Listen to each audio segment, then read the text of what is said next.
अजीम ओ शान शहंशाह परवादवा हमेशा हमेशा सलामत रहे, तेरा होगा पयाम तू शाहे हिंदुस्ता, हिंदुस्ता मेरी जा तू शाहे हिंदुस्ता, मरहबा हो मरहबा, मरहबा हो मरहबा। হাই, আমি Ipsita, welcome back to my channel. চলে এসেছি একটা নতুন ভিডিও নিয়ে। তো আজকে ভিডিওর শুরুতে ইন্ট্রোডাকশনে যে গানটা করলাম সেই গানটার জানি আমি অজস্র মনে হয় লিরিক ভুল রয়েছে। তো ওই গানটার মানে মেন আসলই ছিল আজিম ও শান শহনশাহ। এইটুকুই বললেই যথেষ্ট ছিল, এইটুকুই আমার বিষয়বস্তু বলার মতো। তো এই গানটা কার উদ্দেশ্যে করলাম? এই যে সন্দীপ আগের দিন দেখলাম যে সুন্দর করে একটা সেট আপ করেছে, তার মাঝখানে কি না দুপাশে দুটো সোফা রয়েছে, ওদের যে একটা 3 সিটার আর 2 সিটারের যে সেটটা রয়েছে তার মাঝখানে একটা সুন্দর দেখে কার্পেট পেতেছে। ওটা কার্পেট ঠিক না, দড়ি টাইপের, পুরোপুরি প্রপার কার্পেট ওটা নয়। তো যাই হোক, যেটাই হোক পেতেছে, সেটাকে সুন্দর করে একটা সেট আপ তৈরি করেছে। ওদের যে সেন্টার টেবিলটা সেটাকে সুন্দর করে গুছিয়ে গাছিয়ে মানে মেজে ঘষে পরিষ্কার করে মাঝখানে বসিয়ে রেডি করেছে। কিসের জন্য? যে সন্ধ্যাকালীন ওদের যে জলখাবার বা নাস্তা এখন মাঝে মাঝেই হচ্ছে, সেটা আর কি যখন প্রেজেন্ট করবে যাতে দেখতে সুন্দর লাগে। আর এখন ওদের তো মার্বেলের ঘর, তো প্রচণ্ড ঠান্ডা হয় শীতকালে, পা রাখা যায় না, তো কিছু একটা পেতে দেওয়া ভালো।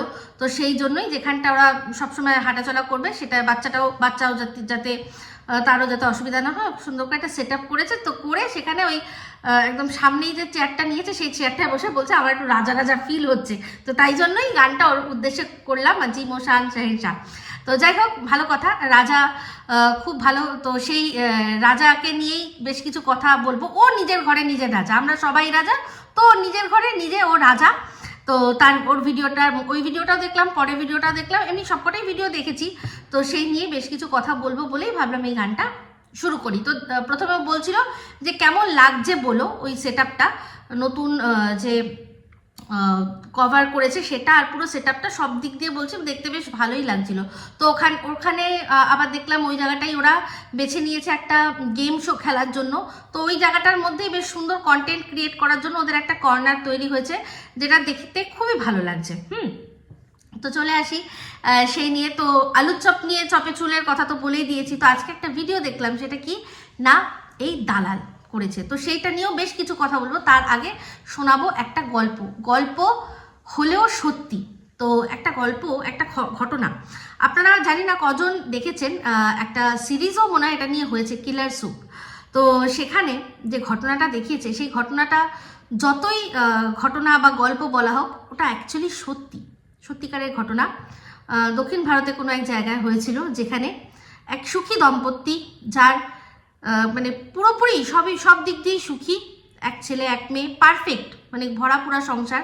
হাজব্যান্ড সে ভালো চাকরি করে, তার বউ সেও গৃহকর্মে নিপুণা, নিজের কাজ যেটা আর কি সে একদম খুব ভালোভাবে করে। 2 বাচ্চা, এক ছেলে এক মেয়ে, পুরো সংসার পুরো তাদের কমপ্লিট, ফ্যামিলি কমপ্লিট, আত্মীয় স্বজন সবার সাথে খুব ভালো সুসম্পর্ক। তো সেই সময় এক সময় হয় কি, এই বউয়ের হয়ে যায় অসুস্থতা।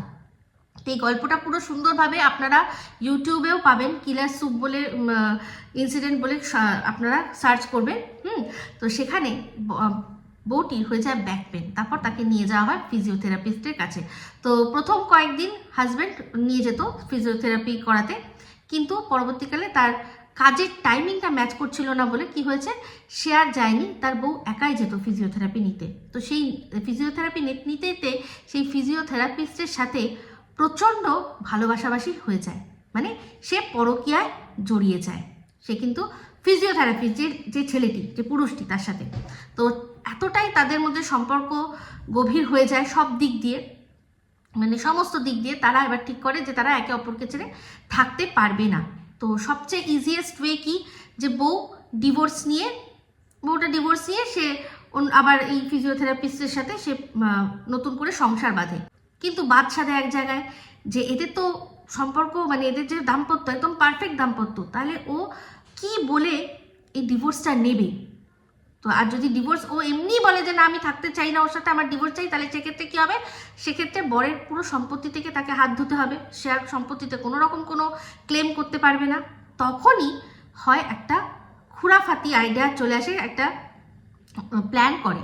তো এই দক্ষিণেই একটা সিনেমা আছে, যেই সিনেমাটার হিরো হচ্ছে গিয়ে রামচরণ। সে একটা সিনেমা, সে মানে ওই খানিকটা ফেস অফ টাইপের, যেরকম হলিউড সিনেমা ছিল ফেস অফ, সেরকম টাইপেরই, মানে একজনের মুখ আরেকজনের ওপর আইডেন্টিটি যাতে দুজনের মানে চেঞ্জ হয়ে যায়, এরকম একটা ব্যাপার। তো এই ভিডিওটা, এই সিনেমাটা তাকে নাড়া দিয়ে ওঠে সেই বউকে।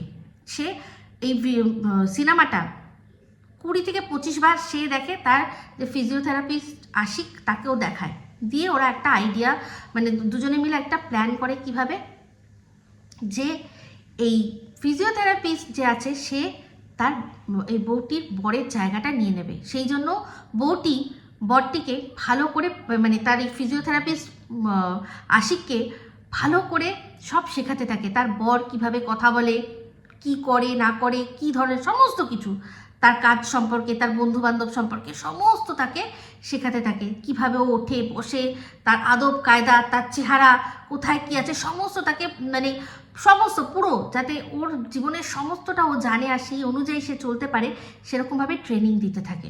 তো সেরকম ট্রেনিং দিতে দিতে কি করে একটা সময় তারপর চলে আসে হচ্ছে গিয়ে প্ল্যানটা এক্সিকিউট করার সময়। তখন কি করে এই ওয়াইফ তার হাজব্যান্ডকে নিয়ে একটা কোনো জায়গায় যায়, কোনো নির্জন জায়গায় যায়, যেখানে কিনা অলরেডি তার যে এই ফিজিওথেরাপিস্ট যে আশিক সে সেখানে পৌঁছেছিল।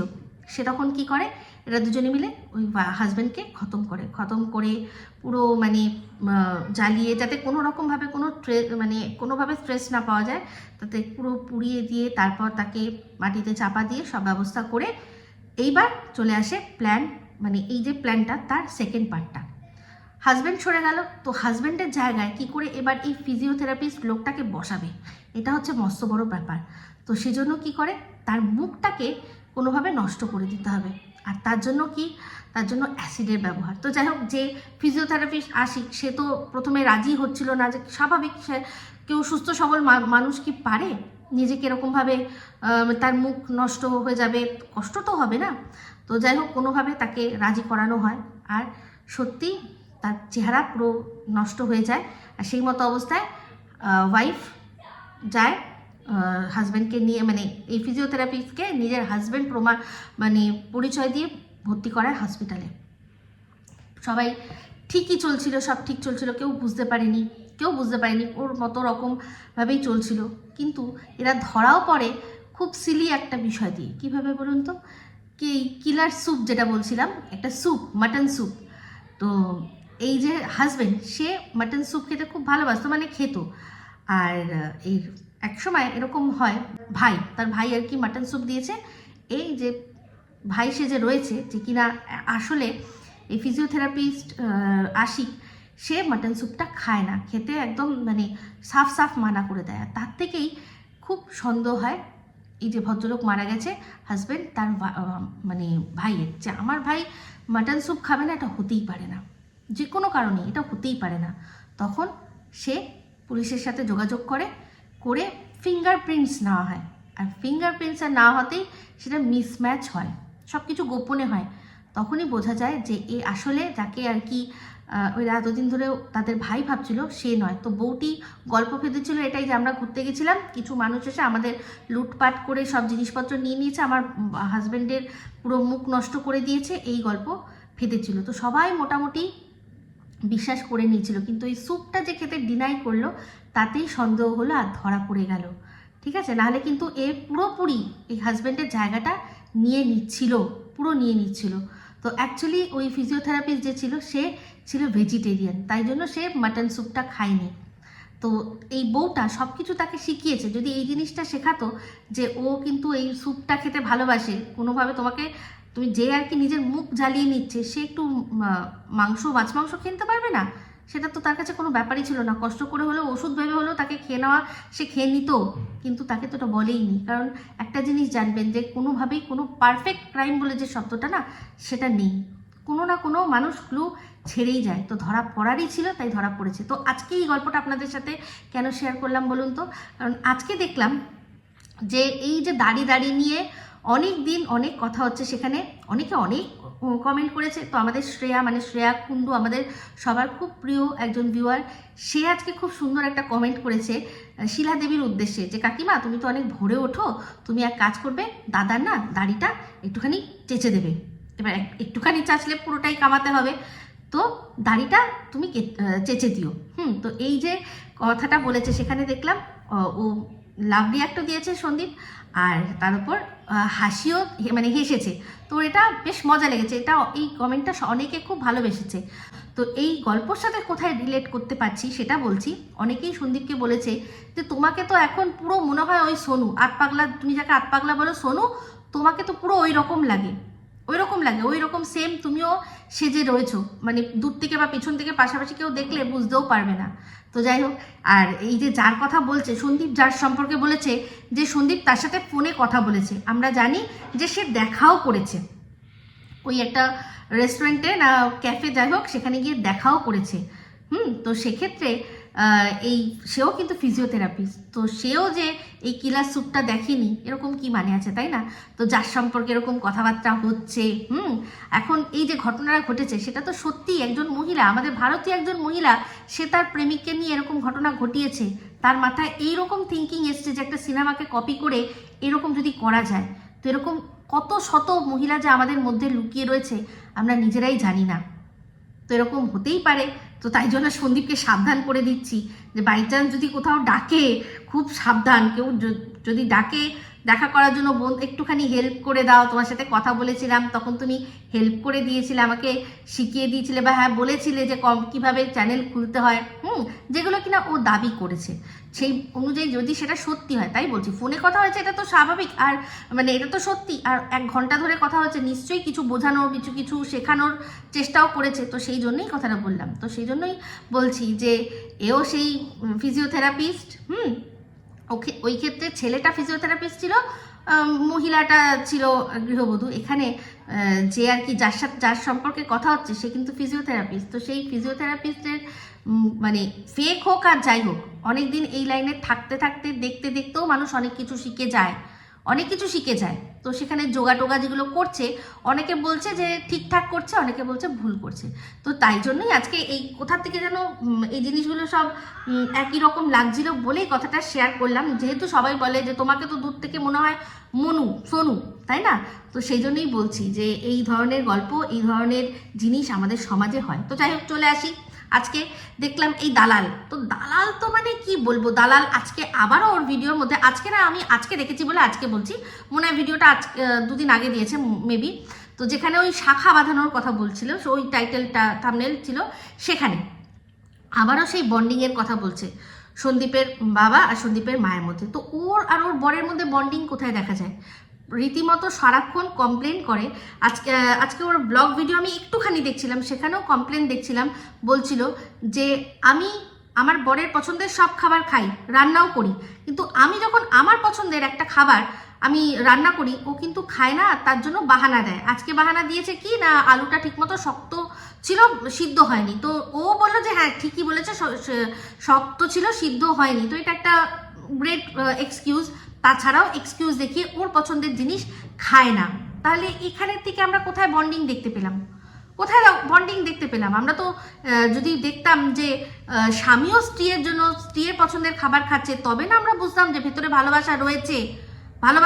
ওর তো কোনো দিক দিয়ে আমরা ভালোবাসা দেখতে পাই না, কোনো একটা কিছু দিয়ে ওর আর ওর বরের বন্ডিং দেখতে পাই না। শুধুমাত্র একটাই জিনিস দেখতে পেয়েছি যে ওর কোনো কিছুতে বাধা দেয় না।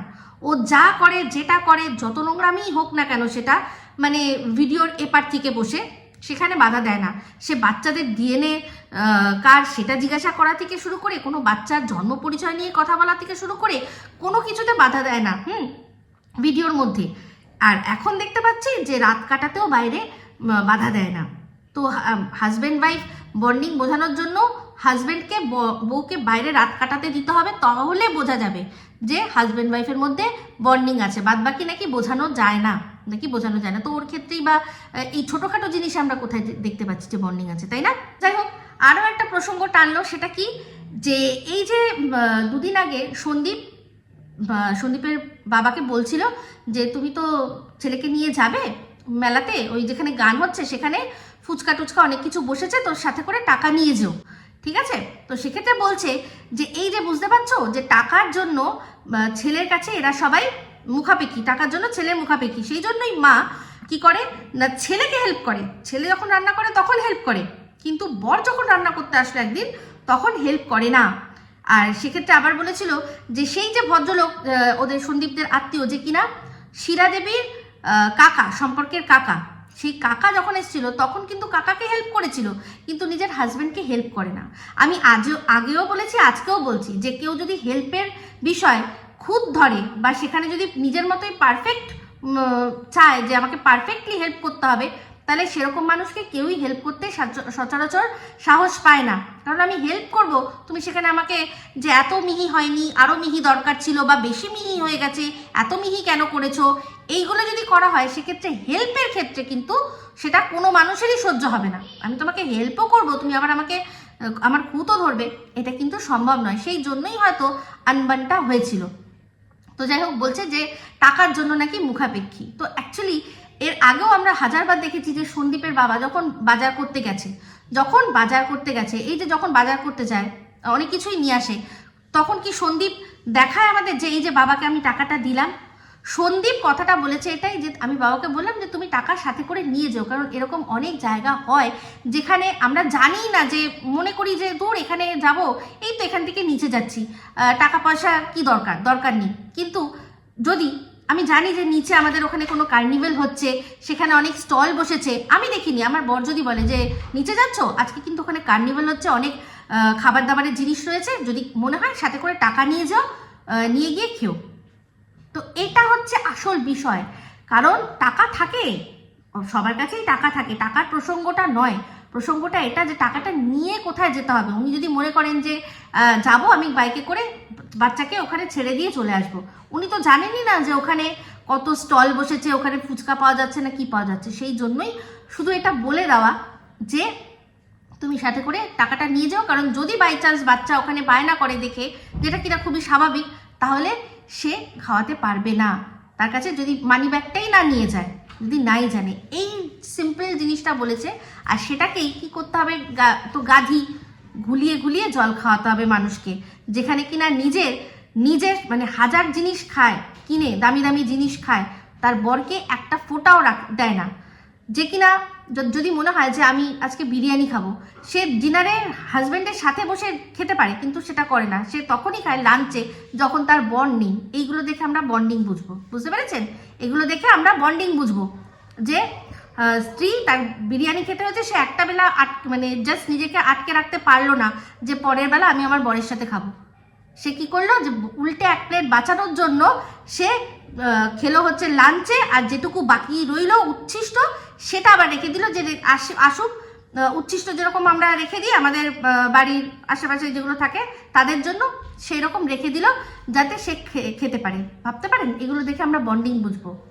তো যাই হোক, এবার চলে আসি শাখার প্রসঙ্গে। তো শাখার প্রসঙ্গে বললো ওর শাশুড়ির সাথে সন্দীপের মায়ের তুলনা করছে। আচ্ছা চিন্তা করে দেখুন, কোনো দিক দিয়ে সেই তুলনাটা আসে? তো ওর শাশুড়ির যে শাখাটা কতটা মোটা আর কতটা সোনা দিয়ে বাঁধানো আমি জানি না, কিন্তু সন্দীপ যেটা ওর মায়ের জন্য করে দিয়েছে সেটা বেশ মোটা আর বেশ ভালো সোনা দিয়ে বাঁধানো। তো শাখা আমরা এমনিতেই জানি, যারা খুব কাজ করে, কাজ করতে করতে বেড়ে যায়, কাজ করতে করতে শাখা বেড়ে যায়। সেই জন্য সাধারণত আজকাল খুব হালফিলের যে পাতলাগুলো বেরিয়েছে সবসময় পরার জন্য, সোনা দিয়ে বাঁধানোরও সবসময় পরার জন্য শাখা বেরিয়েছে, আর সেইগুলো মানুষ কেনে। তো ওর মা যেভাবে কাজ করে, ওই লাঠি সোটা সব নিয়ে যে কাজ করে, উনি যে লেভেলের কাজ করেন, ওই রকম মোটা শাখা সোনা দিয়ে বাঁধানো দুদিনে নোংরা হয়ে যাবে, আর বলা যায় না সেটা বেড়েও যেতে পারে। কারণ ওনার কাজটা কিন্তু ওর শাশুড়ি মা যেরকম বসে শুধু ডাইনিং টেবিলে খাওয়ার কাজ করে সেরকম কাজ নয়। তো ওর শাশুড়ি মা করেন কারণ তার মানে হাজব্যান্ড কাজের লোক রেখে দিয়েছে, সেই জন্য। সন্দীপদের বাড়িতেও সন্দীপ বলেছে অনেকবার যে আমি কাজের লোক খুঁজছি, আর ওর মায়ের ঘর, ওর শাশুড়ি মায়ের ঘর আর সন্দীপদের পুরো বাড়ি এক সমান। ওর শাশুড়ি মা কোনোদিনও ধান সিদ্ধ করেছে? এই তো কদিন আগেই সন্দীপের মাকে দেখছিলাম ধান সিদ্ধ করছে, তারপর হচ্ছে গিয়ে সর্ষে ঝাড়ছে। এই কাজ মানে ওই রকম একটা মোটা শাখা পড়ে এই কাজ কোনো মানুষ করতে পারে?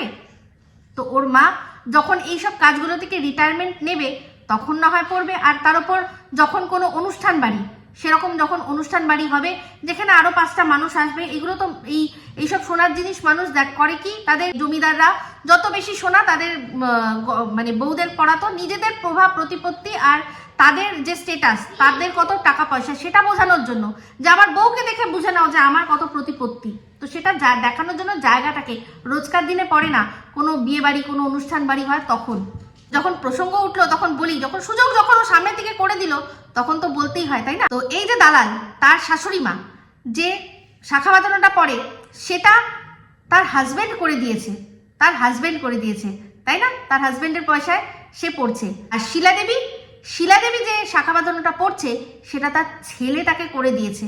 আহারে, এই যে সুখটা, এই যে আনন্দটা, কটা মায়ের জোটে যে ছেলে গয়না গড়িয়ে দিচ্ছে। কারণ সব ছেলেরা আমরা জানি, কিছু ছেলে আছে যাদের সংসার চালানোরও মুরদ নেই, আর যদি মুরদ থাকতো সে তার বউয়ের চোখ রাঙানিতে একটা কিছু তার বাবা মাকে দিতে পারতো কিনা মানে সন্দেহ আছে। এক বাটি তরকারিও মনে হয় নিজের ইচ্ছায় বাবা মাকে দিতে পারতো না। তো সেক্ষেত্রে এটাই সবচেয়ে বড় কথা, যে এই যে আনন্দটা যে আমার ছেলে গড়িয়ে দিয়েছে, আমি যখন পড়বো। তো এই প্রসঙ্গটা তুললই এই কারণে, যেহেতু তারাপীঠের কথাটা তুলতে হবে। ভুল করে এই যে সোনু আদ্যাপীঠের কথা বলে দিয়েছে না, তো সেটাকে তারাপীঠ করে তুলবে বলেই এখন এই শাখার প্রসঙ্গটা তুললো। তো যাই হোক, এই যে শাখা বাঁধানো তো ওরও আছে। বলছিল যে বলা যায় না এখন কি কার কি হয়, নিঃশ্বাসের বিশ্বাস নেই। শিলাদেবী যদি না থাকে, শিলাদেবীর হাজবেন্ড যদি না থাকে, তাহলে তো আর পরে পড়তেই পারবে না, তাই এখনই পড়ে নেওয়া উচিত। তো আমার মনে হয় ওরও তো পড়ে নেওয়া উচিত। না, ওর হাজবেন্ড থাকবে, সেটা নিয়ে কোনো বড় ব্যাপার না, ও থাকবে, কিন্তু ওর বিবাহিত জীবনই তো কখন মানে শেষ হয়ে যাবে কোনো ঠিক নেই। ও নিজেই বলে যে এই আজকেই ছাড়াছাড়ি হয়ে যাচ্ছে, কালকেই ছাড়াছাড়ি হয়ে যাচ্ছে, বাড়ি ছেড়ে দেবো, বর ছেড়ে দেবো, সব ছেড়ে দেবো। একবার বলেছিল না, আমি বর ছেড়ে দেবো, ঘর ছেড়ে দেবো, সব ছেড়ে দেবো, কিন্তু ইউটিউব ছাড়বো না। তো ঘর বর সব যদি ও ছেড়েই দেয়, তাহলে আর ওই শাখা বাঁধানো দিয়েও কি হবে, তাই না? তাহলে তোর তো এখনই পড়ে রাখা উচিত। তো যে নিজে সবসময় পড়ে না, যার কিনা ক্ষণভঙ্গুর সংসার কখন ভেঙে যায় কোনো ঠিক নেই, সে আবার এসছে শিলাদেবীকে জ্ঞান দিতে। তো এই জ্ঞানের বাণী কেন আমরা সবাই বুঝি, শুধুমাত্র এই শাখার প্রসঙ্গটা তুলতে হবে সেই জন্য। শাখাটা শিলাদেবীর হাতের মাপ করে দেখে শুনে সন্দীপ পড়িয়ে মানে একদম গড়িয়ে দিয়েছিল। তো যাই হোক, শাখাটা আমরা দেখেইছিলাম যে শিলাদেবীর হাতের মাপ নিয়ে সেটাকে তৈরি করা হয়েছিল। তো একজনের হাতের মাপ তো অন্যজনের হবে না। এই যে বড় বড় ডায়লগগুলো দিচ্ছে, এত টাকার যে একটা জিনিস যদি সত্যি অন্য কাউকে দেওয়ার হয় তো তার হাতের মাপে হবে। আমরা দেখেছি ওটা আনা হয়েছে, পুরে দেখানো হয়েছে শিলাদেবীকে আগে, তারপর সেটাতে সোনা দিয়ে বাঁধানো হয়েছে, তারপর আবার পড়া হয়েছে, ঠিক আছে? তো এই শাখা বাঁধানো পড়া না পড়া সেটা দিয়ে কিচ্ছু যায় আসে না। আজ আপনারা কতজন দেখেছেন আমাকে শাখা বাঁধানো করতে? দেখেছেন কোনোদিনও? তাহলে কি আমার নেই? আছে। তো এটা দিয়ে কিছুই প্রমাণ হয় না, শুধুমাত্র এটাই প্রমাণ হয় যে এই দালাল প্রচুর চেষ্টা করছে তার মালকিনের নজর মে ওঠা, কিন্তু মালকিন পাত্তা দিচ্ছে না, ঠিক আছে? তো যাই হোক, এই বলেই ভিডিওটা এখানে এন্ড করছি। যদি ভালো লাগে তাহলে অবশ্যই লাইক শেয়ার কমেন্ট করতে ভুলবেন না। যারা চ্যানেলটা সাবস্ক্রাইব করেননি তারা সাবস্ক্রাইব করে নেবেন। সবাই ভালো থাকবেন, সুস্থ থাকবেন। আবার আসছি খুব শীঘ্রই এক নতুন ভিডিও নিয়ে। টাটা।